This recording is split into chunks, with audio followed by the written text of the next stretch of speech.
여러분 안녕하십니까? 제주 9시 뉴스입니다. 대통령 선거 국면을 맞아 성남시 대장동 개발 사업이 연일 전국 뉴스를 달구고 있습니다.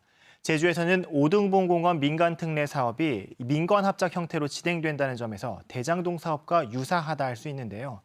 5등분 공원 민간 특례 사업의 타당성을 검증한 용역진이 행정당국에 사업 규모 축소를 건의했는데 오히려 묵살당했다는 의혹이 제기됐습니다.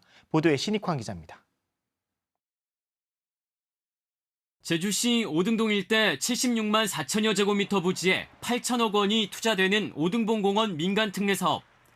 전체 사업 부지 가운데 약 12%인 9만 5천여 제곱미터에는 1,422세대 규모의 아파트가 들어섭니다. 이 사업은 지난해 제주연구원 공공투자관리센터가 타당성을 검증했고 문제가 없다는 보고서를 냈습니다.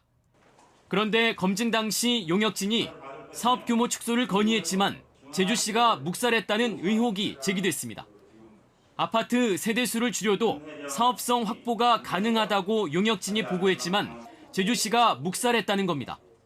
규모 축소를 건의했는데 그 이유도 설명했는데 시장께서 묵살하고 강행해서 이 오등봉 사업의 몸통이 어떻게 보면 안동구 시장이 아니냐. 안동구 시장은 건의 내용을 묵살한 적은 없다고 강하게 부인했습니다. 그 용역진에서 내부 사항으로 내가 기억으로 한 2번 정도만 검토 보고를 받았지 제가 거기에 대해서 뭐를 묵살하거나 뭐하거나 한 적은 전혀 없습니다. 취재 결과 용역진은 실제로 사업 규모 축소를 보고했던 것으로 확인됐습니다. 주변 경관 등을 고려해 아파트 한 동당 한 층씩 줄이더라도 사업성 확보가 가능하다는 내용을 시장에게 보고했다는 겁니다.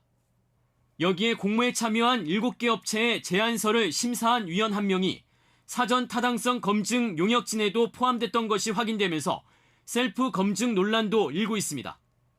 특히 제주경실련에 따르면 아파트 건설로 5천억 원 이상의 막대한 이익을 개발 사업자 측이 가져가게 되는 것으로 분석되고 있습니다. 이에 대해 제주시는 개발 사업자 측과 맺은 협약서에 수익률 8.9% 외에 초과 이익에 대한 환수 조항이 포함됐다고 밝혔지만 구체적인 내용은 공개하지 않았습니다.